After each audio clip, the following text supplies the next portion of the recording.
अपने अपने घरों में ऑब्जर्व किया होगा कि जो भी हाउस होल्ड वर्क है उसमें महिलाओं का ही इन्वॉल्वमेंट ज्यादा होता है। बच्चे को तैयार करके स्कूल भेजना हो या फिर खाना बनाने की ड्यूटी हो या फिर अन्य हाउस होल्ड वर्क्स हो, तो उसमें महिलाओं का ही रोल दिखता है। तो भाई नेचर ने तो ऐसा कोई नियम नहीं बनाया है ना कि ये सब जो कार्य है महिलाओं के ही हाथ में होगा। लेकिन सोसाइटी ने इसको इस प्रकार से डिजाइन कर दिया कि ना भाई ये सब जो कार्य हैं वो महिलाएं करेंगे घर में और जो पुरुष हैं वो बाहर जाके वर्क करेंगे। तो ये जो कल्चर है, ये जो ट्रेंड है वो पास्ट से चलता आया है और ये प्रेजेंट में इतना ज्यादा डीपन है कि इसको छुटकारा दिलाने के लिए इतना ज्यादा प्रयास किया गया, फिर भी अभी भी इससे मुक्ति नहीं मिली है।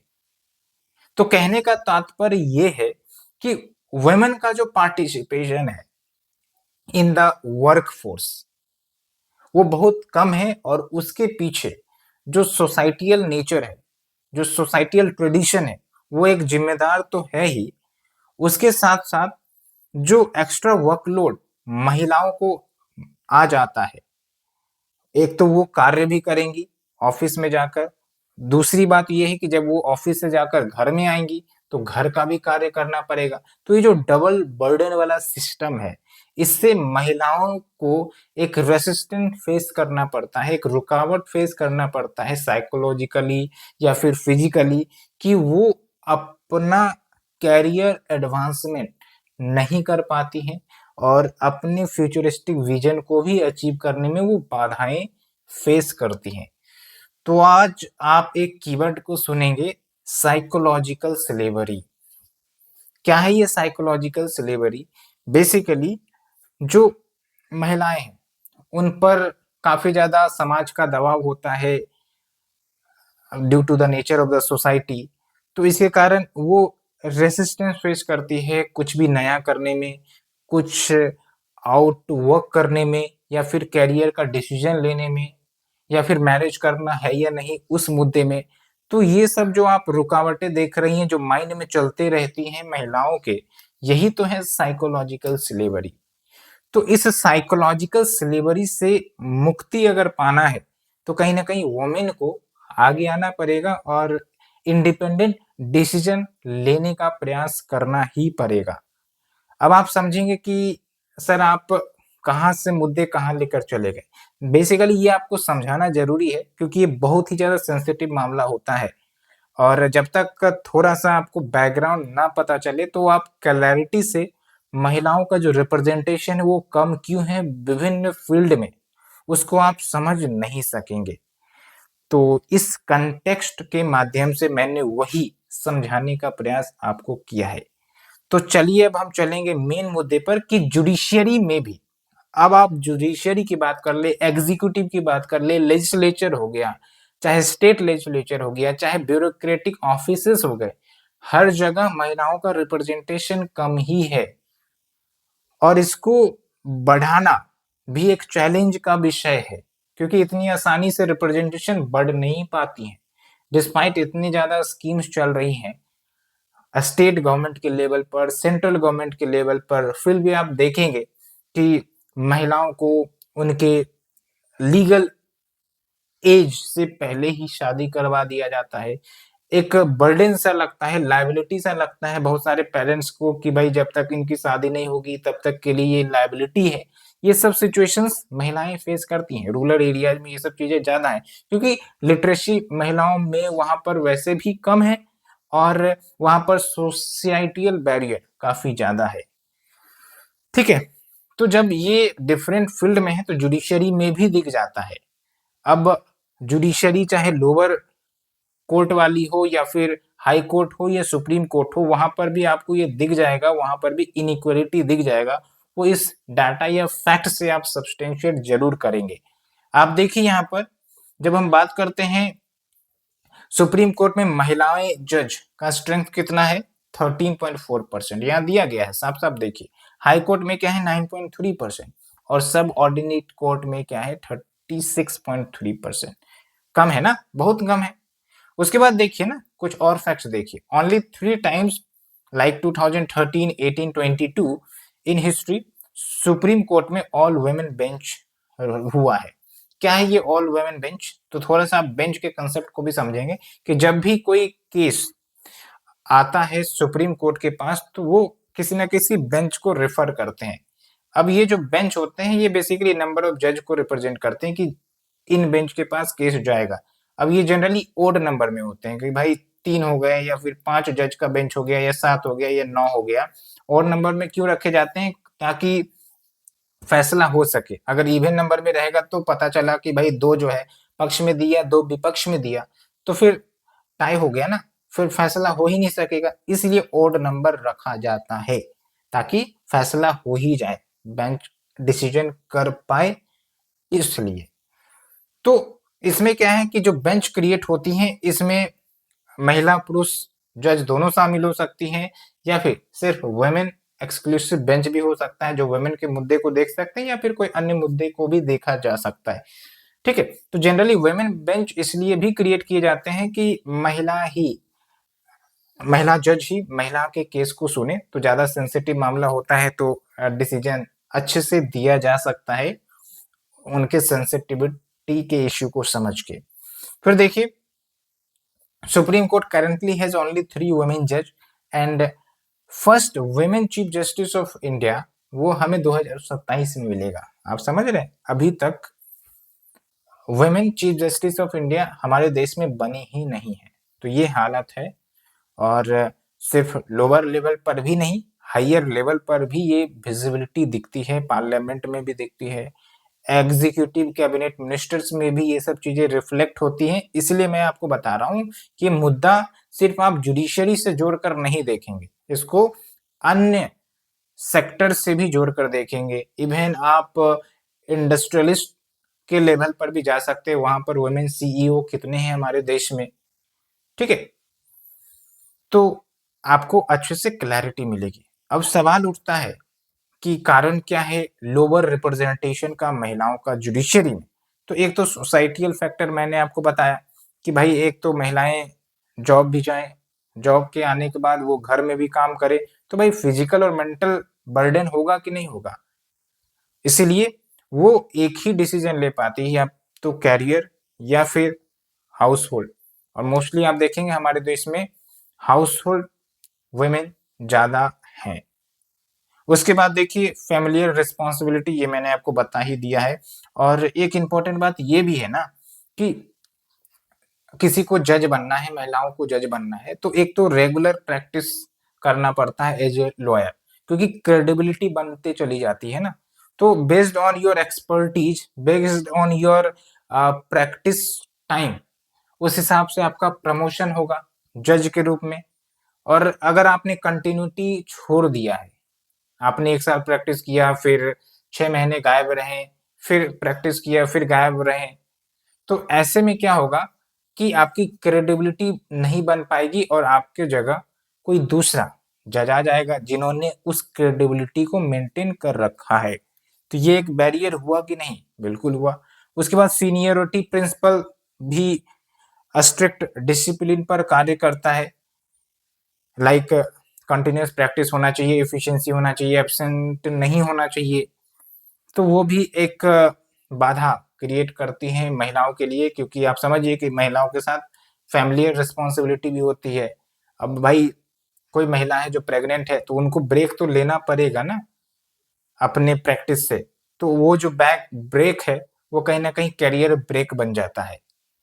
उसके बाद देखिए लैक ऑफ जुडिशियल इंफ्रास्ट्रक्चर, ये भी है, like the absence of rest room, child care facility नहीं, तो बच्चे को देख रेख करने के लिए क्रीच फैसिलिटी नहीं होती है, तो फिर महिलाएं कहीं ना कहीं रेसिस्टेंस फेस करती हैं कि भाई कैसे बच्चे को देख रेख किया जाएगा। तो और ज्यादा टेंशन, मेंटल स्ट्रेस आ जाता है, तो उसके कारण भी वो साइडलाइन हो जाती है from the duty, from the career dimension. Okay, एक डाटा भी है, आप देखिए। It was found in a survey of 6,000 trial courtroom that about 22% of them do not have the washroom facility for women. Okay. उसके बाद देखिए women का reservation आपको जुडिशरी में नहीं मिलता है। वैसे आप देखिए कि पार्लियामेंट में अब रिजर्वेशन का कंसेप्ट आ रहा है 106 कॉन्स्टिट्यूशनल अमेंडमेंट एक्ट के माध्यम से। ठीक है, उसके बाद पंचायती राज में भी रिजर्वेशन ऑफ वुमेन आ गया है, बहुत पहले ही आ चुका है 73rd एंड 74 सीएए के माध्यम से, लेकिन अभी भी जुडिशरी में वुमेन के रिजर्वेशन को लेकर कोई भी इनिशिएटिव्स नहीं रहा है, जबकि डाटा और फैक्ट यही बता रहे हैं कि महिलाओं का जो रिप्रेजेंटेशन है वो बहुत कम है। और मैंने आपको प्रीवियस लेक्चर में भी बताया है कि it is one of the important point जो आप यूज कर सकते हैं मेंस आंसर राइटिंग में, कि भाई वुमेन का जो रिप्रेजेंटेशन है वो चूंकि कम है, इसीलिए महिलाओं को रिजर्वेशन का बेनिफिट जुडिशरी में भी दिया जाना चाहिए। और इस पर एक अच्छा क्वेश्चन बन सकता है अगर यूपीएससी बनाना चाहे तो, कि क्यों दिया जाना चाहिए और क्यों नहीं, और आपके पर्सपेक्टिव क्या है। तो आपको कुछ केसेस के रेफरेंस भी मेंशन करने पड़ सकते हैं, कुछ लॉ कमीशन या फिर इंपॉर्टेंट बॉडीज के रिपोर्ट्स भी मेंशन करने पड़ सकते हैं। तो इसको आपको ध्यान रखना है इस मुद्दे को, ठीक है, क्योंकि इंडियन सोसाइटी में भी ये कवर हो सकता है। फिर देखिए eligibility criteria for the exams, ये एक मेजर वेरियर है, रुकावट है वुमेन्स के रिक्रूटमेंट में, क्योंकि यहाँ पर क्या बोला जाता है कि अगर आपको एलिजिबल होना है लॉयर्स के लिए तो कम से कम 7 साल का कंटिन्यूअस लीगल प्रैक्टिस चाहिए, एंड आप 35 से 45 ईयर के एज ब्रैकेट में होने चाहिए। अब समझिए कि कंटिन्यूअस प्रैक्टिस वाला मुद्दा मैंने आपको बता ही दिया है कि कभी कभी बीच में डिसकंटिन्यूटी हो सकती है because of the family responsibility, तो इसीलिए आपका जो फैमिली के कारण कैरियर रेसिस्टेंस बन जाता है कभी कभी। उसके बाद देखिए फ्रीक्वेंट ट्रांसफर वाला भी एक बैरियर की तरह काम करता है, लाइक जो मजिस्ट्रेट हैं उनको हर 3 साल में ट्रांसफर किया जाता है।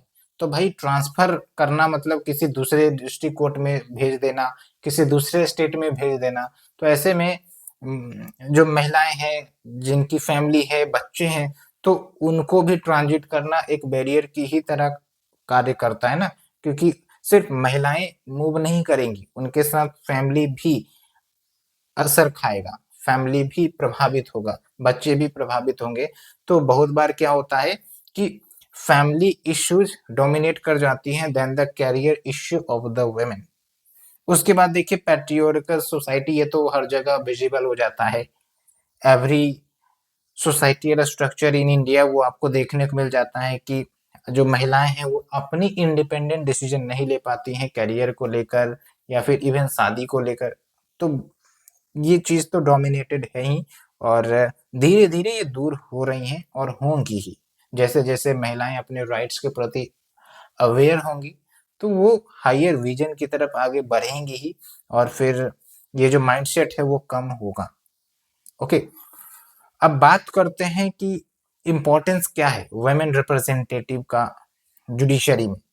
तो सिंपल सा है, महिलाएं हैं तो अगर कोई महिला केस आ रहा है तो जो विक्टिम है वो ज्यादा खुलकर अपनी बात वुमेन जुडिशरी के सामने रख सकती हैं, ठीक है। तो आप देखिए easy availability of women advocate makes women victims more comfortable to communicate the problems, खासकर जो सेंसिटिव मामले होते हैं लाइक सेक्सुअल वायलेंस इशू। उसके बाद जस्टिस क्वालिटी भी इंप्रूव होगी, क्योंकि यहाँ पर अब वुमेन का भी रिप्रेजेंटेशन होगा, तो diverse sections of the people including women वो रिप्रेजेंट करेंगे जुडिशरी में, तो it will improve the quality of the judgement. Then public trust भी बढ़ेगा, like gender diverse bench will result in judiciary being perceived as more transparent inclusive, ये शब्द ध्यान रखना है, मोर इंक्लूसिव। उसके बाद पैट्रियार्कल बैरियर भी टूटेगा, तो एक दिशा मिलेगा वुमेन एम्पावरमेंट के लिए, और बहुत सारी महिलाएं जो ये रेसिस्टेंट फेस कर रही होती है तो एक उदाहरण के रूप में भी सेटअप होगा कि नहीं भाई, अब महिलाएं जब आगे बढ़ चढ़कर पार्टिसिपेट कर रही हैं करियर एडवांसमेंट में तो हम क्यों रुके हुए हैं, हम भी आगे बढ़ेंगे। तो it is like similar point flip to the women empowerment. उसके बाद देखिए डाइवर्सिटी इन व्यूज, अब केसेस हैं तो केसेस पर सुनवाई होगा, पता चला कि भाई मेल लॉयर ही केस को रिप्रेजेंट कर रहा है और फीमेल लॉयर्स की कमी है, तो फिर कहीं ना कहीं जो विचारधारा है व्यू पॉइंट से वो नैरो हो जाती है। ओके, तो क्या कुछ सजेस्ट किया जाता है वे फॉरवर्ड के रूप में, तो इफेक्टिव लॉन्ग टर्म प्लान हो, धीरे-धीरे महिलाओं का रिप्रेजेंटेशन बढ़ाया जाए, लोअर जुडिशरी हो या फिर हायर जुडिशरी हो, और स्पेशल प्रोविजन भी किया जा सकता है वुमेन के रिप्रेजेंटेशन को लेकर, by understanding the issue of the families and the family responsibility of the women. उसके बाद जेंडर सेंसिटाइजेशन होना चाहिए जज के बीच में। बहुत बार क्या होते हैं कि जो पुराने ख्यालात के जज है उनके अंदर भी पैट्रियोटिकी मेंशन रहती है, तो अवेयरनेस के माध्यम से ये चीजें दूर किया जा सकता है। नहीं तो बहुत बार क्या होता है कि महिलाओं पर गलत कमेंट पास कर दिए जाते हैं, अरे तुम तो ऐसे ही हो, अरे ऐसे ही हो, इस टाइप के, है ना। उसके बाद देखिए रिटेनिंग वुमेन इन प्रोफेशन, उसके लिए सैलरी और अलाउंसेस को इंक्रीज करने की जरूरत है ताकि एक इंसेंटिव की तरह काम करे ये सैलरीज एंड अलाउंसेस। अलाउंसेस यानी कि फैसिलिटीज सब, ठीक है। तो जो महिलाएं हैं वो डिसीजन ले सकेंगी कि चलो ठीक है, पैसे मिल रहे हैं, बेनिफिट्स मिल रहे हैं, तो हम कंपनसेट कर सकते हैं। उसके बाद है सोसाइटियल माइंडसेट, इसको चेंज होने की ज़रूरत है, उसको जेंडर इंक्लूसिव होने की ज़रूरत है, और सबसे बड़ा चैलेंज यही है, बैरियर यही है अगर आप देखें तो। उसके बाद रिजर्वेशन वाला मुद्दा मैंने आपको बता दिया कि अभी जुडिशरी में कोई भी रिजर्वेशन ऑफ वुमेन का कंसेप्ट नहीं है, तो इसको लाया जाना चाहिए, कम से कम डिस्कशन हो, कम से कम एक्सपर्ट कमिटी का रिव्यू हो इस मुद्दे के ऊपर, तो ज़्यादा बेहतर रहेगा। तो ये हमने पूरा वुमेन का issue in the Indian judiciary वो डिस्कस किया है कुछ डाटा और फैक्ट्स के साथ, और आपको ये डाटा और फैक्ट्स याद रखने हैं क्योंकि आप कोट करिएगा ना, अदरवाइज आपका आंसर सुपरफिशियल लगेगा। तो चलिए अब हम चलते हैं अपने दूसरे टॉपिक की तरफ, फास्ट ट्रैक कोर्ट्स। नाम से ही क्लियर हो रहा है, ऐसे कोर्ट जो तेजी से तेजी से निर्णय देते हैं, फास्ट ट्रैक कोर्ट। अदरवाइज आप देखिए कि जो हमारे हायर जुडिशरी है, हमने तो डिस्कस भी किया अपने पास्ट के लेक्चर में, शायद कल ही का लेक्चर है, जिसमें कितनी ज्यादा पेंडेंसी है डिस्ट्रिक्ट कोर्ट में, सब ऑर्डिनेट कोर्ट या फिर हाई कोर्ट या फिर सुप्रीम कोर्ट में। तो भाई इतनी ज्यादा पेंडेंसी है कि केस को सॉल्व करते करते 15 साल 20 साल बीत जाते हैं, और तब तक में तो जो बेगुनेगार है, जिन्होंने गुनाह किया नहीं, और 15 साल के बाद पता चलता है कि ये गुनाह किया ही नहीं था, इसको तो ऐसे ही सजा मिल गई, तो उसने सजा भी काट लिया, वो भी बिना गुनाह किए हुए। बहुत बार ऐसा होता है, तो ये तो जस्टिस के खिलाफ है ना। जैसा कि हम बोलते हैं justice delayed is justice denied, तो कम से कम भाई ये सब चीज तो सुधरनी चाहिए ना। एक आम व्यक्ति अगर इस प्रकार के केस में फंस जाता है, तो उसको कितनी ज्यादा मुश्किल होगी साइकिल से, इस विस्कस साइकिल से बाहर निकलने में। उनके पास तो पैसा भी नहीं होता है, पहुंच भी नहीं होती है, तब क्या करेंगे वो, पूरा उनका फैमिली प्रभावित हो जाता है। इसलिए ये जरूरी है कि टाइमली जस्टिस हो, और उसके लिए टाइम टू टाइम कुछ इनिशिएटिव्स लिए भी गए हैं और लिए भी जा रहे हैं। अब बस देखना ये रहता है कि वो कितना ज्यादा इफेक्टिव है, क्योंकि हम हमेशा इम्प्लीमेंटेशन में जाके फंस जाते हैं। नए नए इनिशिएटिव तो स्कीम लाते हैं, लेकिन implementation challenge and post implementation review करना भी भूल जाते हैं, जो कि एक नेसेसिटी कंपोनेंट होनी चाहिए किसी भी प्रोग्राम्स, इनिशिएटिव्स, स्कीम्स को लेकर। और इसे आप मेंस में जरूर यूज करिए, पोस्ट इम्प्लीमेंटेशन रिव्यू। ओके, तो फास्ट ट्रैक कोर्ट के माध्यम से केसेस को जल्द से सॉर्ट आउट करने का एक तरीका अपनाया जाता है, लाइक एफटीसी या फिर फास्ट ट्रैक स्पेशल कोर्ट। तो इसमें दो चीजें हो सकती है, टाइमली या फिर जल्द से जल्द निर्णय देना, या फिर दूसरा चीज क्या हो सकता है कि कोई स्पेसिफिक मुद्दे के लिए, लाइक वुमेन का कोई सेक्सुअल वायलेंस वाला इश्यू हो गया, ठीक है, तो ऐसे मुद्दे के लिए स्पेशल कोर्ट क्रिएट कर दिया जाता है ताकि इन सब मुद्दे को जल्द से जल्द सुनवाई कर दिया जाए। या फिर लेट से कोई टेररिस्ट का मामला हो गया, तो भाई टेररिस्ट को जल्द से जल्द सजा देना है, उसको 15 साल 20 साल इंतजार नहीं करवाना है, तो जल्द से जल्द फास्ट ट्रैक कोर्ट के माध्यम से सजा दिया जा सकता है। और पास्ट में ऐसे बहुत सारे कोर्ट सेटअप हुए हैं और अभी भी एग्जिस्ट करते हैं ये, बस स्लो है थोड़ा सा, नाम फास्ट है लेकिन अभी भी चीजें स्लो दिखती हैं। और कहाँ से इस फास्ट ट्रैक कोर्ट के कंसेप्ट को बैकिंग मिलती है। तो आप देखिए article 247 of the Indian constitution says कि जो पार्लियामेंट है वो एडिशनल कोर्ट्स सेटअप कर सकती है for the better administration of laws made by it. Okay, ये ध्यान रखना है। अब देखिए कुछ इंपॉर्टेंट डाटा आपको देखना है। 1800 फास्ट ट्रैक कोर्ट्स सैंक्शन किए गए थे, जिसमें से 843 यानी कि 843 फंक्शनल है। तो अभी भी आप देखिए लगभग कितना हो गया, 50% के आसपास। यही तो दिक्कत है, बातें हम बड़ी बड़ी कर देते हैं, लेकिन जब बात आती है ग्राउंड फ्लोर पर एक्टिव होने की, वहीं पर हम तहस नहस हो जाते हैं और बहुत सारी चीजों में ये आपको विजिबल होता नजर आएगा। फिर देखिए एक और है, of the 1023 sanctioned fast track special court, 764 fast track special courts including 411 exclusive POSCO court, जो पोस्को एक्ट होते हैं सेक्सुअल इश्यूज के मुद्दे को लेकर, ठीक है, फंक्शनल है 28 स्टेट्स या यूटीज में। तो बहुत ही कम है।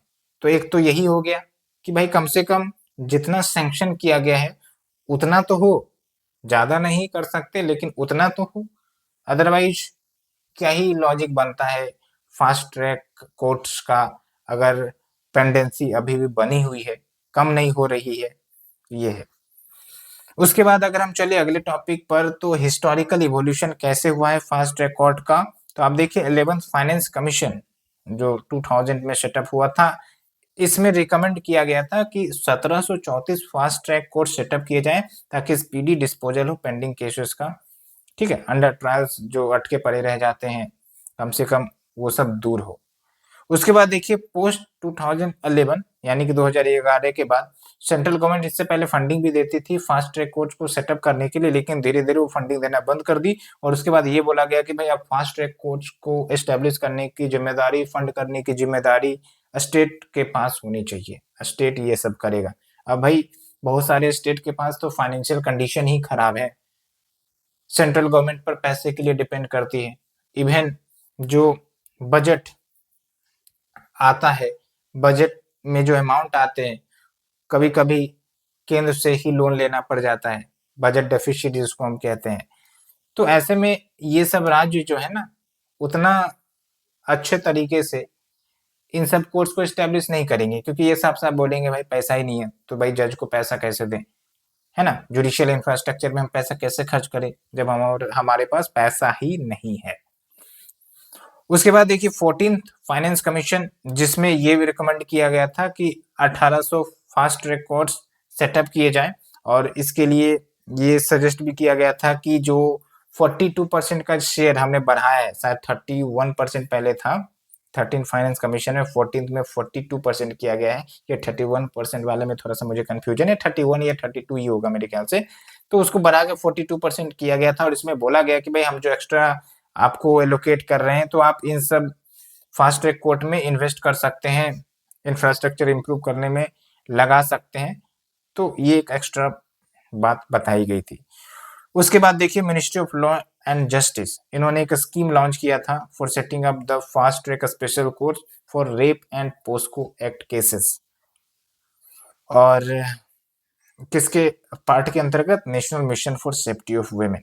और कुछ कुछ सफलताएं भी मिली हैं, आप इसे भी यूज करेंगे। लाइक 26/11 का जो अटैक केस हुआ था, 26/11 हमला जो डेडली अटैक हुआ था ताज होटल पर, तो उसमें जो साजिश करता है उन सबको सजा दी गई फास्ट ट्रैक कोर्ट के माध्यम से। उसके बाद वेस्ट बेकरी केस, ये केस क्या है मुझे तो नहीं पता, लेकिन एज ए रेफरेंस आप यूज कर सकते हैं, क्या दिक्कत है। क्या एडवांटेज है भैया फास्ट ट्रैक कोर्ट की, तो एक तो ये है कि पेंडेंसी कम होगा भाई, जितना ज्यादा से ज्यादा कोर्ट स्टेब्लिश हो और अगर टाइम लिमिट हो कि भाई आपको इतने दिन में केस हैंडल कर लेना है, तो पेंडेंसी कम होगी ना। अब सुप्रीम कोर्ट के पास केस कम जाएगा, हायर कोर्ट्स के पास केस कम जाएगा, तो सुप्रीम कोर्ट और हाई कोर्ट भी टाइमली जस्टिस दे पाएंगे, ठीक है, क्योंकि सुप्रीम कोर्ट के पास अपील वाला भी केस आता है, हाई कोर्ट से भी केस रेफर हो जाते हैं, कभी कभी supreme court suo motu case भी हेयर कर लेता है, तो इसके कारण पेंडेंसी ज्यादा रहती है। तो अगर फास्ट ट्रैक कोर्ट इफेक्टिव है तो ये पेंडेंसी कम हो सकेगी, जुडिशियल इफिशिएंसी आ सकेगी, क्लियर मतलब केस क्लियरेंस रेट इंप्रूव हो सकेगा, स्पीडी ट्रायल के माध्यम से। उसके बाद स्पेशलाइजेशन भी प्रमोट होगी, क्योंकि जो फास्ट ट्रैक कोर्ट सेटअप किए जाते हैं वो स्पेसिफिक टाइप ऑफ केस, चाहे वुमेन का हो, चाहे टेररिज्म का हो, चाहे इकोनॉमिक केस क्यों ना हो, तो इन सब के लिए स्पेशल कोर्ट सेटअप किए जाते हैं। तो स्पेशलाइजेशन होगा, उस फील्ड में एक्सपीरियंस होगा, फिर और अच्छा जजमेंट दिया जा सकेगा। उसके बाद है consistency and predictability, like high performance rate होता है फास्ट ट्रैक कोर्ट्स का, and they are stable and study, and जो जस्टिस डिलीवरी होगी वो हाई एक्यूरेसी और एफिशिएंसी से होगी। उसके बाद एक्ट एज ए डेटरेंट, जब पता रहेगा कि भाई अगर हम कोई क्राइम करेंगे तो जल्दी ही हमें सजा मिल जाएगी और काफी ज्यादा गहरा सजा मिल सकता है, तो एज ए डेटरेंट की तरह भी काम करेगा, और जो आपके पोटेंशियल गुनहगार हैं वो क्राइम करने से बचेंगे। उसके बाद देखिए इफेक्टिवनेस में भी बढ़ोतरी आ सकती है, लाइक एफिशिएंसी इंप्रूव होगी, पीपल का जो ट्रस्ट है, कॉन्फिडेंस है जुडिशियरी में वो भी बढ़ेगा, जस्टिस डिलीवरी मैकेनिज्म हमारे देश में स्ट्रांग होगी, और आप ये भी समझिए कि इससे जो देश की पॉलिटिकल स्टेबिलिटी है, इकोनॉमिक स्टेबिलिटी है, वो सब भी मजबूत होगा, क्योंकि जस्टिस इज द पिलर जो इन सब सेक्टर को संभाले हुए है। अगर जस्टिस हो ही नहीं या वीक जस्टिस हो तो ये सब पिलर एक दिन धाराशायी हो जाएगा और फिर समाज में chaos chaos क्रिएट हो जाएगा। ठीक है, chaos मतलब गड़बड़ी, हलचल। उसके बाद अगर हम बात करें, चलो ठीक है, फायदा भी है और बेनिफिट सब कुछ है, लेकिन कुछ इश्यूज फेस किए जाते हैं और मैंने आपको बताया भी इशू। लाइक पहला तो है सिस्टमिक इश्यू। इसमें क्या होता है कि जो फास्ट ट्रैक कोर्ट्स है उसमें जो जज की संख्या है वही इनसफिशिएंट है as compare to the cases handle. ज्यादा केसेस हैं लेकिन जज की संख्या कम है। ठीक है, एग्जाम्पल भी दिया जाता है, लाइक दिल्ली का जो फास्ट ट्रैक कोर्ट है हैव ओनली 1 और 2 जज।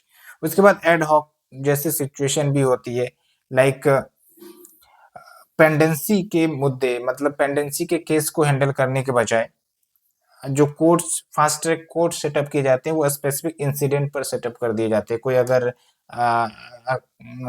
सेंसिटिव घटना घट गई तो उस पर फास्ट ट्रैक कोर्ट सेटअप कर दिए जाते हैं, लेकिन इतनी ज्यादा पेंडेंसी है तो उसको दूर करने के लिए स्पेशल कोर्ट जो है रेयरली सेटअप किए जाते हैं। उसके बाद हैवी वर्कलोड यहाँ पर भी हो जाता है, cases are assigned without increasing the number of जज। ठीक है, उसके बाद नो स्पेशल और एक्सपीडिएट प्रोसीजर, लाइक यहाँ पर भी यूजुअल डिले होता है रेगुलर कोर्ट्स की तरह। इवन अगर फैसला फास्ट ट्रैक कोर्ट दे भी देती है फिर भी लोग हाई कोर्ट या फिर सुप्रीम कोर्ट चले जाते हैं, अपील कर देते हैं, तो इसके कारण और ज्यादा डिले हो जाता है केस के जस्टिस डिलीवरी में।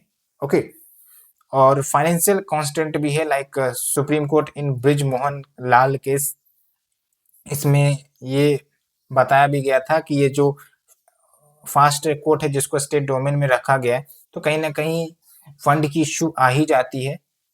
उसके बाद देखिए लैक ऑफ कोऑर्डिनेशन, लाइक हमारे देश में ट्रिब्यूनल्स हैं जो डिफरेंट फील्ड्स के लिए जजमेंट देते हैं। ठीक है, और दूसरी तरफ फास्ट ट्रैक कोर्ट है तो ये एक साथ कोऑर्डिनेट नहीं करते हैं। ठीक है, किसी को कोई और मिनिस्ट्री हैंडल कर रहा है, किसी को कोई और मिनिस्ट्री हैंडल कर रहा है, तो कोऑर्डिनेशन नहीं होगा तो फिर पता चला सिमिलर टाइप ऑफ केस दूसरे ट्रिब्यूनल में हियर किए जा रहे हैं, तो भाई क्या फायदा है ना। इससे बढ़िया कोऑर्डिनेशन कर लो कि अच्छा ठीक है फास्ट ट्रैक कोर्ट में भी इसी टाइप का केस सुना जा रहा है और ट्रिब्यूनल में भी इसी टाइप का केस सुना जा रहा है, तो कोई एक डिस्कस कर ले, बाकी जो दूसरा कोर्ट है वो दूसरा केस डिस्कस कर ले। तो ये सब दिक्कत तभी आती है जब कोऑर्डिनेशन नहीं होता है। तो वे फॉरवर्ड क्या है, कैपेसिटी बिल्डिंग करो, improve the infrastructure, modern technology लाया जाना चाहिए, like big data analytics, artificial intelligence का इस्तेमाल किया जा सकता है to ensure better grouping of the cases, है ना। उसके बाद सेंसिटाइजिंग द स्टेट गवर्नमेंट्स कि भाई आप केस के अनुसार जितना ज्यादा केस है उस हिसाब से आप FTC fast track court setup करो ताकि जस्टिस डिलीवर हो टाइमली। उसके बाद कोऑर्डिनेशन है होना चाहिए, होलिस्टिक अप्रोच हो, लाइक पुलिस रिफॉर्म्स भी होने चाहिए ताकि इन्वेस्टिगेशन में टाइम डिले ना हो। बहुत बार ये भी हो जाता है कि भाई कोर्ट इसलिए भी फैसला नहीं दे जाती है या फिर तारीख पे तारीख वाला मुद्दा आ जाता है क्योंकि पुलिस जो है टाइमली इन्वेस्टिगेशन नहीं करती। वो बोलती है कि भाई साहब अभी इन्वेस्टिगेशन हुआ नहीं, हमें और समय चाहिए, हमें और समय चाहिए, और समय करते करते 4 साल 5 साल बीत जाते हैं। तो ये भी एक बैरियर की तरह एक्ट करता है जिसके कारण पेंडेंसी ऑफ द केसेस बढ़ जाती है। ओके, तो ये पूरा हमने डिस्कस किया फास्ट ट्रैक कोर्स के बारे में। उम्मीद करते हैं आपको यहाँ तक समझ में आ गया होगा। अब हम चलते हैं अपने next topic, that is regional bench of the supreme court. अभी आप देखेंगे कि जो सुप्रीम कोर्ट है वो कहाँ पर सिट करती है, तो दिल्ली में, ठीक है, दिल्ली में। लेकिन आपको पता होना चाहिए कि हमारे संविधान में एक प्रोविजन है कि जो सुप्रीम कोर्ट है वो अपने बेंच को दिल्ली के अलावा भी कहीं दूसरे लोकेशन पर लगा सकती है। और इस पर काफी ज्यादा चर्चा तेज हो गई है कि अगर सुप्रीम कोर्ट का एक बेंच दिल्ली में है और 2-3 बेंच और खुल जाएं सुप्रीम कोर्ट के, तो इससे होगा क्या कि भाई केसेस का डिस्ट्रीब्यूशन हो जाएगा। कुछ पता चला दिल्ली में, कुछ जो है मद्रास में, कुछ जो है बेंगलोर में, कुछ कोलकाता में। मतलब अगर बेंच यहाँ सेटअप होता है तो डिस्ट्रीब्यूशन ऑफ केस हो गया। तो पहले सिर्फ दिल्ली वाला बेंच सुनता था, अभी अगर ये सब बेंच भी केसेस सुनेंगे तो फिर पेंडेंसी कम होगी कि नहीं? बिल्कुल होगी। तो इसीलिए ये भी मुद्दा काफी ज्यादा चर्चा में था कि अब समय आ गया है कि रीजनल बेंच को सेटअप किया जाए सुप्रीम कोर्ट के।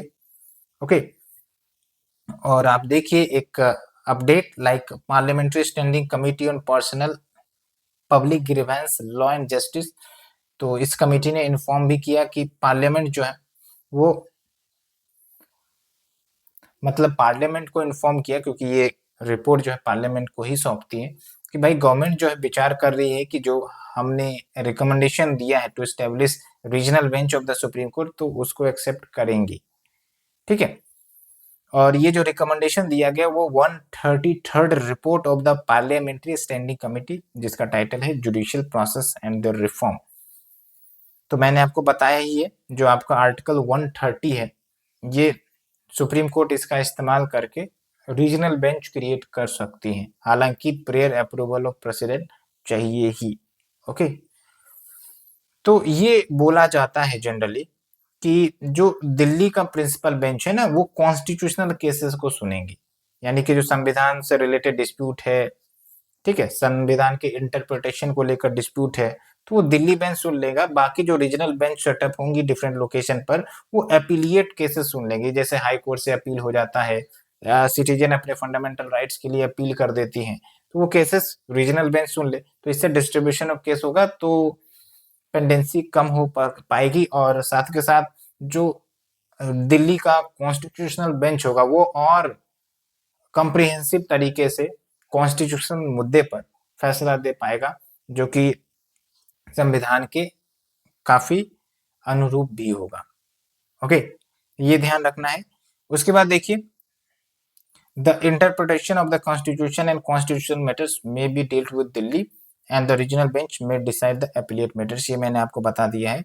और एक खास बात ये है जो कि आपको ध्यान रखना है कि रीजनल बेंच क्रिएट तो किए जाए, लेकिन ये बात भी ध्यान रखा जाए कि जो एपीलिएट बेंचेज है should be treated as final judgement. ऐसा ना हो कि भाई यहाँ पर भी डिवीजन हो जाए कि ना भाई ये बेंच जो है सही फैसला नहीं देता है, या फिर बेंगलोर का बेंच है वो फैसला सही नहीं देता है, दिल्ली वाला बेंच जो है काफी अच्छा फैसला देगा इसलिए हम वहां अपील कर दे, हम इस जजमेंट को नहीं मानते हैं। तो ऐसे में तो भाई फायदा ही क्या हुआ? तो सुप्रीम कोर्ट हो या उसके जो भी बेंचेज हो वो तो इक्विटेबल होंगे, और जब तक इस मुद्दे को एड्रेस नहीं किया जाएगा तब तक कोई फायदा नहीं है। ठीक है, तो ये पॉइंट आपको ध्यान रखना है, ये आप रेफरेंस के रूप में यूज भी करेंगे। बाकी अगर हम बात करें अन्य recommendation of the Law commission on the regional bench, तो देखिए 95th report of law commission जो कि 1984 में रिकमेंडेशन दिया गया था, तो उसमें ये बोला गया कि Supreme Court consist of 2 division, constitutional division and legal division. फिर 229 report of the Law Commission, इसमें constitution bench at Delhi and 4 cassation bench, ये एपिलिएट बेंच है बेसिकली, दिल्ली में, चेन्नई में, या हैदराबाद में, कोलकाता में और मुंबई में। तो वही बात रिपीट की गई है, मतलब ले देकर बात यह है कि रीजनल बेंच सेटअप होनी चाहिए, ऐसा लॉ कमीशन का एक रेफरेंस हमें देखने को मिल जाता है। तो क्या ज़रूरत है रीजनल बेंच की? इस पर भी एक सवाल उठता है। तो एक तो ये है कि भाई जो हमने आर्टिकल 39 ए है, जो डीपीएसपी है, directive principle of state policy, उसमें क्या बोला गया है? इसमें ये बोला गया है ना कि ये free and equitable legal aid होने चाहिए। अब पता चला कि भाई सुप्रीम कोर्ट का बेंच दिल्ली में बैठता है, कोई गरीब है उसको अपील करना है, सुप्रीम कोर्ट के पास उसके फंडामेंटल राइट्स के वायलेशन हो रहे हैं, तो सुप्रीम कोर्ट दिल्ली में जाते-जाते तो भाई उसका एक तो वेज जाएगा, ठीक है, टाइम जाएगा, और ये भी भरोसा नहीं कि भाई उनके केस सुने जाएँगे कि नहीं सुने जाएँगे। बहुत सारे इफ एंड बट्स लग जाते हैं। लेकिन अगर रीजनल बेंच होगा, तो कम से कम वो रीजनल लेवल पर तो अप्रोच कर सकेंगे ना। तो ज़्यादा चांसेस है कि लोग जो हैं, वो अपने डिस्प्यूट वाले इश्यूज को, केसेस को रीजनल बेंच तक पहुंचा दे और फिर सुप्रीम कोर्ट फैसला देगा। तो इससे जस्टिस डिलीवरी में इंप्रूवमेंट आ सकेगा, है ना? तो इंक्लूसिव जस्टिस डिलीवरी होगी। और फिर देखिए एसेसिबिलिटी होगी, मैंने आपको बता ही दिया है। फिर जो हाई पेंडेंसी ऑफ केसेस है वो कम होंगी, और डाटा के अनुसार जो कि मैंने पहले भी डिस्कस किया है, 80,000 cases are pending in the supreme court, and ऐसे में जो इसके डिस्पोजल है वो काफी ज्यादा समय लगेंगे। और देखिए जो कॉन्स्टिट्यूशनल कोर्ट के पास जो कॉन्स्टिट्यूशनल बेंच केस सुनते थे, वो अब थोड़ा कम हुआ है। देखिए case decided by constitution bench जो 1950s के दौरान वो 15% थे, अभी जो है कॉन्स्टिट्यूशनल बेंचेज जो केस डिसाइड करती हैं वो है आपका 0.12%। कॉन्स्टिट्यूशनल बेंच बेसिकली हायर जजेस, हायर नंबर ऑफ जज जो बैठते हैं, कम से कम 5 जज बेंच होने चाहिए, या फिर 7 हो सकते हैं, 9 हो सकते हैं, तो वो हो गया कॉन्स्टिट्यूशनल बेंच। तो पहले ज्यादा जो केसेस है वो कॉन्स्टिट्यूशन बेंच हियर करते थे, अभी इसका परसेंटेज में कमी आई है। फिर it will also boost the economic growth of the state, जहां पर जुडिशरी केसेस को फास्ट ट्रैक हैंडल कर पाती है, चाहे वो रीजनल लेवल पर ही क्यों ना हो। तो आप समझिए कि ये जो डूइंग बिजनेस इंप्रूव होगा, और साथ के साथ ये भी होगा, एक कॉन्फिडेंस होगा इन्वेस्टर्स को कि भाई अगर कुछ मेरा पैसा फंसता है या फिर लीगल डिस्प्यूट में हम आ जाते हैं, तो कम से कम जुडिशरी जो है फास्ट डिसीजन दे पाएगा। Otherwise ease of doing business, foreign investment, ये सब प्रभावित होती है। बाकी आप देख लीजिए recommended by various committee like parliamentary standing committee, जो 2004, 2006, 2008 में सेटअप की गई है, वो भी यही रिकमेंड करी थी। लॉ कमीशन के बारे में मैंने आपको बता ही दिया है। फिर supreme court in 1986 they talked about establishment of national court of appeal, जिसके रीजनल बेंच डिफरेंट सिटी में होने चाहिए। फिर देखिए बी वसंत कुमार केस 2016, इस केस में सुप्रीम कोर्ट ने ये जो कॉन्स्टिट्यूशनल बेंच के पास मैटर को रिफर किया है for the decision on the national court of appeal के सेटअप किए जाने चाहिए या नहीं किए जाने चाहिए, जिसके फैसले भी इंतजार में है। ठीक है, तो ये हमने पॉजिटिव्स की बात करी, बाकी कुछ कंसर्न्स हैं, लेकिन कंसर्न्स बहुत ही मिनिमल है।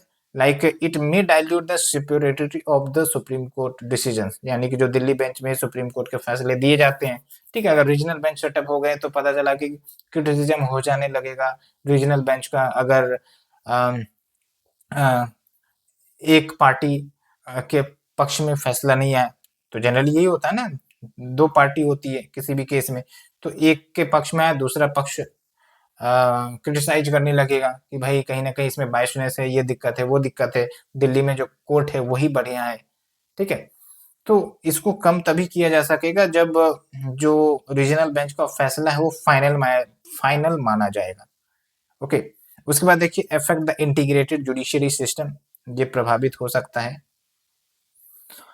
तो ये सिंपल सा मुद्दा था, ज़्यादा डिफिकल्ट कोई इश्यू है नहीं इसमें। अब हम चलेंगे अगले टॉपिक, दैट इज नालसा। ठीक है, और इस पर यूपीएससी ने प्रीलिम्स में भी क्वेश्चन पूछा है और मेंस में भी पूछा है, तो थोड़ा सा हम इसको अच्छे से समझेंगे। देखिए जो हमारा डीपीएसपी है, directive principle of state policy, उसमें एक आर्टिकल दिया गया है, आर्टिकल 39 है। अगर आपने नहीं सुना है तो थोड़ा सा लक्ष्मीकांत का किताब खोलिए और देखिए आर्टिकल 39 ए में क्या बोला गया है। तो आप देखेंगे कि वहां पर फ्री लीगल एड की बात की गई है टू द पुअरर सेक्शन, यानी कि जो गरीब वंचित है उनको फ्री में न्याय मिले। अब भाई फ्री में न्याय कैसे मिलेगा जब उनको फ्री में वकील का मुहैया कराया जाए, जो भी खर्च लगेंगे केस को फाइल करने में, ठीक है, या फिर केस को फाइल करने से सुनवाई तक जो भी खर्च लगेगा वो खर्च ना लगे, तभी तो, नहीं तो गरीब लोग भाई 10-20 रुपये बचाने के लिए न जाने क्या क्या करते हैं। तो समझिए कि ज्यादा खर्च आएगा तो वो कोर्ट में नहीं जा पाएंगे, मुश्किल होगा, ठीक है। तो इसीलिए जस्टिस को गरीब लोगों तक पहुंचाने के लिए एक निर्णय लिया गया था कि फ्री लीगल एड प्रोवाइड किया जाए। उसके लिए एक पूरा मैकेनिज्म सेटअप किया गया था और अल्टीमेटली उसको इम्प्लीमेंट करने के लिए डीपीएसपी के आर्टिकल जो 39A है उसको इम्प्लीमेंट करने के लिए नालसा कानून लाया गया। ओके, नालसा का फुल फॉर्म क्या है? National legal services authority act 1987 में। तो एक प्रकार से आर्टिकल 39A के प्रोविजन को लीगलाइज कर देता है। ओके, और ये मैंने आपको बता ही दिया है, constitutional basis article 39A that talks about free legal add, and also article 14 और आर्टिकल 22 क्लाउज 1 जो है ये भी मैंडेटरी करता है, क्योंकि इसमें क्या बोला जाता है एक प्रकार से आर्टिकल 14 में राइट टू इक्वलिटी, भाई किसी को न्याय मिल रहा है किसी को नहीं मिल रहा है क्योंकि भाई उसके पास पैसे नहीं है या फिर वो आ, उसको कोर्ट कचहरी के बारे में अवेयरनेस नहीं है, तब तो न्याय नहीं मिल पाएगा ना। जिसके पास पैसा है, पहुंच है, पावर है, पॉलिटिकल लिंकेजेज है उसको न्याय मिलेगा, लेकिन जिसके पास ये सब चीज नहीं मिल पाएगा। इसीलिए इसको दूर करने के लिए ये सिस्टम को डेवलप किया गया। ओके, तो क्या कुछ फंक्शंस हैं नालसा का? तो एक बात तो ये है कि जो एक तो नेशनल लेवल पर आपका लीगल सर्विस अथॉरिटी एक्ट है, तो ये नेशनल लेवल पर कोऑर्डिनेट करता है फ्री लीगल सर्विस एड को प्रोवाइड करने में, इंश्योर करने में, लेकिन वो इम्प्लीमेंट कैसे करता है? इम्प्लीमेंट करने का मैकेनिज्म है कि स्टेट में वो क्या करता है, state legal service authority create कर देता है within the High Court premises. District level पर district level services authorities create कर देता है। तालुका लेवल पर भी taluka legal service committee setup कर दिया जाता है, ताकि ये सब जो है ये फंक्शंस परफॉर्म करे like free and competent legal services to the person. Lok adalat organise करने का भी ड्यूटी दिया गया है। लीगल अवेयरनेस यानी जनता में जागरूकता कि भाई आप जो है फ्री में सर्विसेज ले सकते हैं, आपको पैसा नहीं देना पड़ेगा और आपको जस्टिस भी मिल जाएगा। उसके बाद जो किसी क्राइम में विक्टिम को कंपनसेशन दिलवाना है तो भी ये दिलवाने का काम करेगा और डिस्प्यूट सेटलमेंट तो करेगा ही। तो कौन कौन से पर्सन एलिजिबल है for getting the free legal add? तो यहाँ पर दिया गया जैसे वुमेन एंड चिल्ड्रन हो गया, SC ST के सदस्य कोई व्यक्ति हो गए, इंडस्ट्रियल वर्कमैन है, विक्टिम्स ऑफ मास डिजास्टर है, या फिर ड्राउट अर्थक्वेक ये सब के कोई विक्टिम है, डिजेबल पर्सन है, पर्सन इन कस्टडी है, पर्सन हुज एनुअल इनकम जिनका एनुअल सालाना इनकम 1 लाख से कम है। अगर सुप्रीम कोर्ट में ये फ्री लीगल सर्विसेज एड का लाभ उठाना चाहते हैं तो जो अमाउंट है वो थोड़ा बड़ा है लाइक 5 लाख, ठीक है। And victim of trafficking in the human beings और बेगर। तो ये सब कुछ एलिजिबल कंडीशंस हैं, एलिजिबल पर्सन है, और इस पर यूपीएससी प्रीलिम्स में भी क्वेश्चन पूछा गया। तो थोड़ा सा अगर हम बात करें history of legal aid movement in India, तो एक तो 1960 में आप देखिए तो guidelines for the legal aid scheme ये जारी किया गया था, और 1976 में आर्टिकल 39A को जोड़ा गया। और आपको पता होना चाहिए कि ये 39A जो है ये ओरिजिनल कॉन्स्टिट्यूशन में मेंशन नहीं था, इसको ऐड किया गया 42nd कॉन्स्टिट्यूशनल अमेंडमेंट एक्ट 1976 के अंतर्गत। फिर 1980 है, फिर 1987 है enactment of the legal service authorities act, फिर 1995 में आपका इस्टेब्लिशमेंट ऑफ नालसा ये जो अथॉरिटी है उसको इस्टेब्लिश किया गया। फिर 1998 में लोक अदालत को इंट्रोड्यूस किया गया ताकि जो जनता है वो ट्रेडिशनल कोर्ट में ना जाकर अल्टरनेटिव डिस्प्यूट रिड्रेसल मैकेनिज्म के माध्यम से केसेस को हैंडल कर ले, केसेस को सॉल्व करवा दे। उसके बाद ईयर 2000 में देखिए various other initiatives like literacy programmes, awareness programme, counselling centre ये सब भी लॉन्च किया गया। तो ये सब डिस्कस करने के बाद अब हम चलते हैं अगले इश्यू पर, यानी कि चैलेंज क्या है in ensuring the free legal aid और इस पर क्वेश्चन जनरली यूपीएससी पूछ सकती है। पॉजिटिव एस्पेक्ट पर तो नहीं पूछती है, लेकिन चैलेंजेस पर तो चांसेस बहुत ज़्यादा होती है कि भाई कमियाँ क्या हैं, कैसे दूर किया जाए, वे फॉरवर्ड क्या होना चाहिए। तो आप देखिए बहुत सारे लोगों के पास अवेयरनेस नहीं है, जागरूकता नहीं है about this programme, this scheme. गाँव के लोगों में और भी कम होती है, तो वो कहीं न कहीं इन स्कीम्स का फ़ायदा नहीं उठा पाते। फिर देखिए फ्री एड वर्सेस क्वालिटी, बोलते हैं ना कि अगर कोई भी सर्विसेज़ फ्री में दिया जा रहा है तो उसकी क्वालिटी से कंप्रोमाइज़ हो जाती है। तो इसलिए भरोसा नहीं हो पाता है लोगों का, ट्रस्ट नहीं हो पाता है लोगों को जो एडवोकेट है उसके ऊपर। या फिर कभी-कभी क्या होता है कि जो फ्री एडवोकेट रिक्रूट किए गए हैं, वो भी पैसा लेने लग जाते हैं इनडायरेक्टली, तो फाइनेंशियल ड्रेन हो जाता है गरीब लोगों का, ठीक है? फिर देखिए ह्यूमन रिसोर्सेस लाइक लॉयर्स की भी कमी है। अब केसेस इतने ज़्यादा हैं, लेकिन उस हिसाब से लॉयर्स को देखिए जो फ्री लीगल के लिए तैयार होंगे, वो कम है, क्योंकि बहुत बार क्या होता है ना कि जो दूसरा पार्टी है वो मजबूत होगा, उसके पास ज़्यादा पैसा होगा तो वो उसको ज़्यादा पैसा ऑफ़र कर देगा। तो पैसे की तरफ आकर्षण ज़्यादा होती है। तो ये फ्री लीगल लॉयर के रूप में अपने आप को अवॉइड करेंगे। ओके, फिर लैक ऑफ मोटिवेशन है, like they lack the interest in their clients, this hamper the quality of arguments by the lawyers in the court. कभी-कभी क्या होता है डिटेल इन्फॉर्मेशन भी नहीं लेते हैं जो भी पार्टी है उससे, तो जस्टिस डिलीवरी में भी प्रभाव पड़ जाता है। फिर डिमांड फॉर मनी, कभी-कभी मैंने आपको बताया कि पैसे की माँग कर ली जाती है जबकि ये सब फ्री सर्विसेज़ होती हैं। फिर इनएफिशिएंसी है, तो ये सब कुछ मुद्दे हैं और ये सब आपको पता होने चाहिए, तभी आप कॉम्प्रिहेंसिव आंसर लिख पाएँगे। तो अगर हम बात करें वे फॉरवर्ड की, तो पहली बात तो ये है कि मोर एंड मोर लॉयर्स को एनकरेज किया जाए कि आप फ्री लीगल के लिए सपोर्ट करिए और आप आगे आइए, ताकि जो गरीब वंचित लोग हैं उनको भी न्याय मिल सके। फिर देखिए use of information communication and technology, big data analytics, तो जो एवरेज टाइम है between the filing of the case कि हमें लीगल एड चाहिए और जो उनको केस एलोकेट होती है लॉयर को, तो उस टाइम में कमी आ जाए। तो इससे पेंडेंसी में कमी होएगी, ठीक है? फिर देखिए इंसेंटिवाइज़िंग द लॉयर, उनको पैसे जो भी मार्केट के हिसाब से वो दिए जाएँ ताकि ये महसूस ना करे कि भाई हमें पैसे कम मिल रही है इसलिए हम ये केस लड़ेंगे नहीं, या फिर क्वालिटी हम उतना नहीं दे पाएँगे। तो डिसेंट सैलरी होना चाहिए, एडिशनल पर्क्स भी होनी चाहिए। फिर देखिए इंटरनेशनल एक्सपीरियंस भी है, लाइक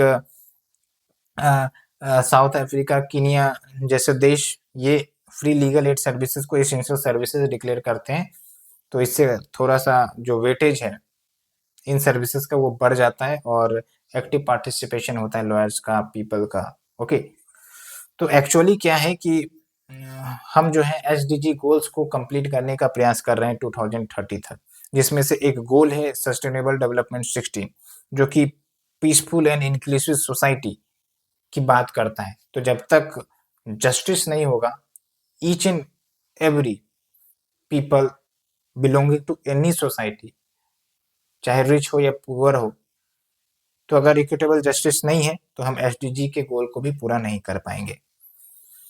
और फिर यहाँ पर देखिए क्या कुछ प्रोग्राम्स नालसा चलाती है, नेशनल लीगल सर्विसेज अथॉरिटी। एक तो लीगल एड एंड असिस्टेंस, लोक अदालत ऑर्गेनाइज करना, outreach programme, awareness programme, victim compensation schemes, ये सब है। और क्या इनिशिएटिव्स लिए गए हैं गवर्नमेंट के तरफ से फॉर द लीगल एड, तो देखिए एक तो दिशा स्कीम है, न्याय बंधु प्लेटफॉर्म है जो प्रो बोनो एडवोकेट्स और रजिस्टर्ड बेनिफिशियरी उसको एक साथ लाता है, एक प्लेटफॉर्म पर लाता है ताकि प्रो बोनो कल्चर इनकरेज हो सके। तो एक्चुअली प्रो बोनो कल्चर का मतलब होता है प्रोफेशनल सर्विसेज प्रोवाइड करना विदाउट पेमेंट, ठीक है? लाइक कभी-कभी इंटर्नशिप प्रोग्राम होता है ना विभिन्न स्टूडेंट्स के लिए, तो ये है आपका प्रो बोनो कल्चर। उसके बाद देखिए tele law services, like connecting the beneficiary with lawyers via tele या वीडियो कॉन्फ्रेंसिंग, और जिसको 2.5 लाख ग्राम पंचायत तक पहुंचाया जा रहा है। फिर देखिए legal aid defence council system है जो नालसा के ही द्वारा इनिशिएट किया गया है, that ensures efficient legal aid in the criminal case by engaging full time lawyers across various district national wide.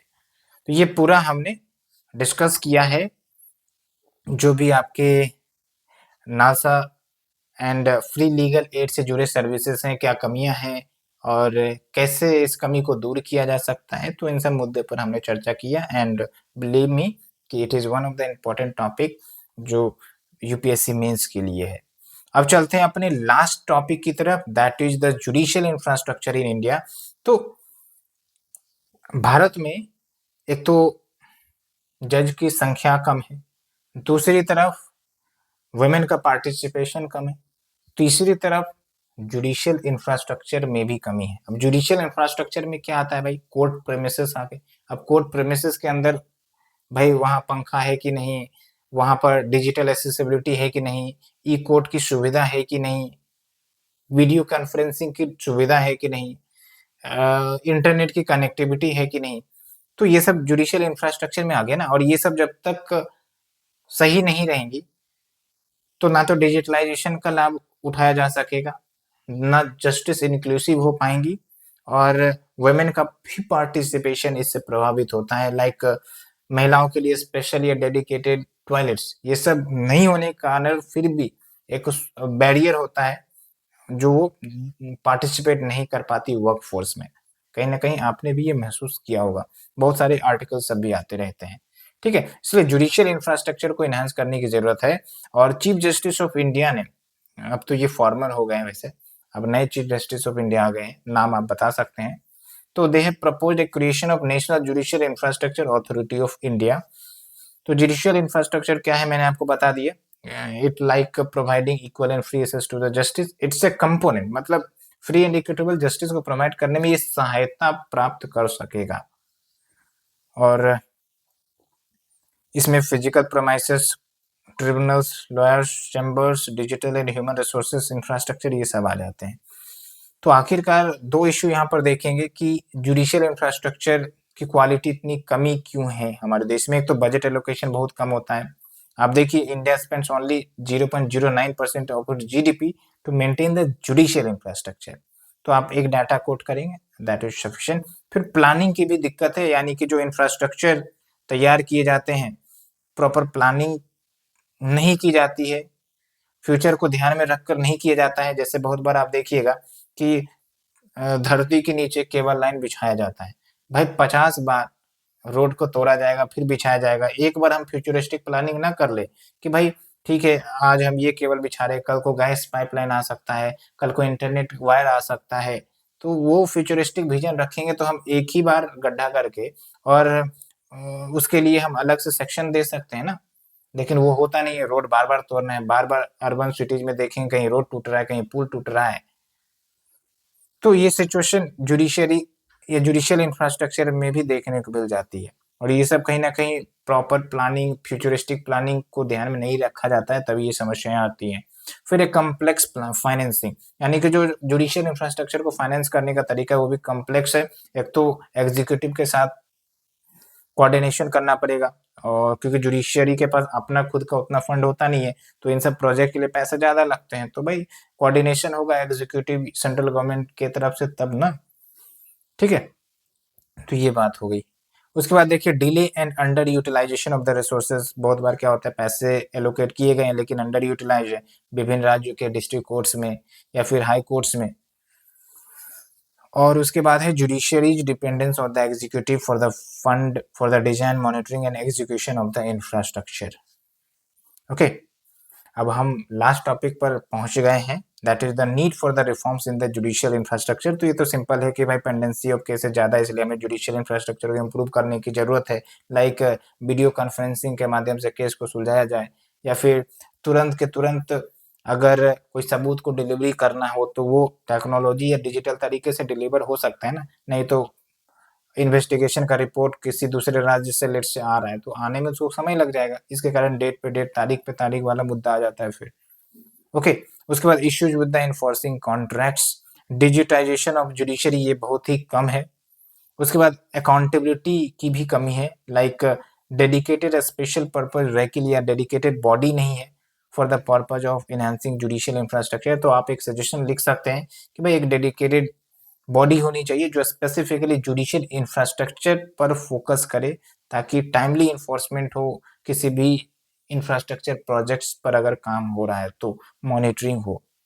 उसके बाद अंडर यूटिलाइजेशन ऑफ फंड की भी समस्या देखने को मिली है। लाइक एक एग्जाम्पल भी दिया जाता है कि 2019-20 में लगभग 981 करोड़ रुपये सैंक्शन किए गए थे by the central government under the centrally sponsored scheme, तो उसमें से सिर्फ 84.9 करोड़ रुपये ही यूटिलाइज हुए बाय द कंबाइंड 5 स्टेट्स। तो ultimately 91% of the funds were unused. तो ये भी एक दिक्कत आ जाती है, पैसे ना हो तब भी दिक्कत, पैसे ज्यादा हैं तब भी दिक्कत, है ना। तो कहीं ना कहीं क्वालिटेटिव एंड क्वांटिटेटिव जस्टिस को इंश्योर करने के लिए जरूरी है कि जुडिशियल इंफ्रास्ट्रक्चर हो, चाहे महिलाओं का रिप्रेजेंटेशन हो, चाहे फास्ट ट्रैक कोर्ट हो, चाहे डिजिटल इंक्लूजन हो, चाहे जुडिशरी में अन्य मुद्दे लाइक नासा वाला और फ्री लीगल एड वाला, तो वो सबको होलिस्टिकली सॉर्ट आउट करना पड़ेगा, तभी जस्टिस टाइमली डिलीवर होगा, और जस्टिस टाइमली डिलीवर होगा तो जस्टिस डिनाइड भी नहीं होगा। ठीक है, तो ये पूरा जो टॉपिक है आपका खत्म होता है 1 घंटे में। अब देखिए कुछ क्वेश्चन आपको देखना है, और मैंने जो शुरुआत से लेके अभी तक पढ़ाया है आपको, तो वो पीवाईक्यू को ध्यान में रखकर ही पढ़ा है। तो क्वेश्चन देखते हैं। पहला क्वेश्चन है, the judicial system in India and UK seems to be converging as well as diverging in recent times. Highlight the key points of convergence and divergence between the two nations in terms of their judicial practices. तो यहाँ पर UK और India के जो judicial system है उसको compare करने की बात की जा रही है, और कंपेयर में हमेशा ध्यान रखेंगे कि कुछ कन्वर्जिंग पॉइंट्स भी आएंगे और डाइवर्जिंग पॉइंट्स भी, तो दोनों को मेंशन करना होता है। ऐसा नहीं कि सिर्फ हम डाइवर्जिंग पॉइंट्स या डिफरेंशिएशन ही मेंशन कर रहे हैं, कन्वर्जिंग पॉइंट्स नहीं मेंशन कर रहे हैं। ठीक है, ये इजी क्वेश्चन ही था, डायरेक्ट क्वेश्चन ही था। उसके बाद देखिए क्वेश्चन 2020 में क्वेश्चन आया, judicial legislation is antithetical to the doctrine of separation of power as envisioned in the Indian Constitution. In this context, justify the filing of large number of public interest petitions praying for the issuing guidelines to the executive authority. तो इस मुद्दे को तो मैंने, इस question को मैंने पिछले लेक्चर में ही डिस्कस किया था, सेपरेशन ऑफ पावर वाले टॉपिक में। तो अगर आपने नहीं सुना है तो वहां पर जाके उस लेक्चर को सुनिए, उसके बाद आप इसे अटेम्प्ट भी कर सकते हैं। उसके बाद है question number 3, critically examine the supreme court's judgment on the national judicial appointments commission act 2014 with reference to the appointment of जज इन द हायर जुडिशरी। तो ये जो आपका एनजेएसी था ना, जिसके रेफरेंस में बार बार देते रहता हूँ कि सुप्रीम कोर्ट जो है इसने खारिज कर दिया था एनजेएसी को, जो केंद्र सरकार लाना चाह रही थी, ताकि जो कलीजियम सिस्टम है वो रिप्लेस हो जाए एनजेएसी से, और जुडिशियल अपॉइंटमेंट में मोर ट्रांसपेरेंसी है। बट जब ये सुप्रीम कोर्ट के पास रिव्यू के लिए गया तो सुप्रीम कोर्ट ने खारिज कर दिया इसको, बोला कि ये बॉडी जो है वो एग्जीक्यूटिव इंटरफेरेंस हमें दिख रहा है and it is against the independence of the judiciary, इसलिए हम इसे वॉइड डिक्लेयर करते हैं। तो ये जो जजमेंट आया सुप्रीम कोर्ट का, उसको एग्जामिन करना है कि कितना सही था, कितना गलत था, या फिर सुप्रीम कोर्ट जो है, चलो जहां पर भी दिक्कत थी या कमी थी उस कमी को हाईलाइट करते तो उसमें कुछ चेंजेस किए जा सकते थे, लेकिन डायरेक्ट पूरा रिजेक्ट कर देना, तो ये कितना सही है या गलत है। ठीक है, मतलब प्रॉज एंड कॉन्स आपको बताना है। हालांकि ये मुद्दा काफी पुराना हो गया तो डायरेक्ट क्वेश्चन इस पर तो आएगा नहीं, लेकिन एनजेएसी को एज ए रेफरेंस आप यूज कर सकते हैं बहुत सारे केस में। ठीक है, सेपरेशन ऑफ पावर में एग्जाम्पल में केस स्टडी में यूज कर सकते हैं। तो ये पूरा आर्टिकल हमने डिस्कस किया, टॉपिक हमने डिस्कस किया, और चैप्टर नंबर 12 होता है समाप्त। अब हम अगली बार जब भी लेक्चर डिस्कस करेंगे chapter number 13, that is dispute redressal mechanism, कि कोई डिस्प्यूट है, ठीक है, तो कैसे ही एड्रेस किया जाएगा। एक तो एडीआर एक इम्पोर्टेंट आजकल ट्रेंड चल रहा है अल्टरनेटिव डिस्प्यूट रिड्यूसल मैकेनिज्म का, उसको भी हम देखेंगे। तो कैसा लगा आपको हमारा लेक्चर, जल्दी से बताएं, और बने रहें हमारे साथ, हम इसी प्रकार से आपके लिए लेक्चर लाते रहेंगे। And thank you friends, thank you for your participation. We will meet again with the next sort of lecture. Thank you very much.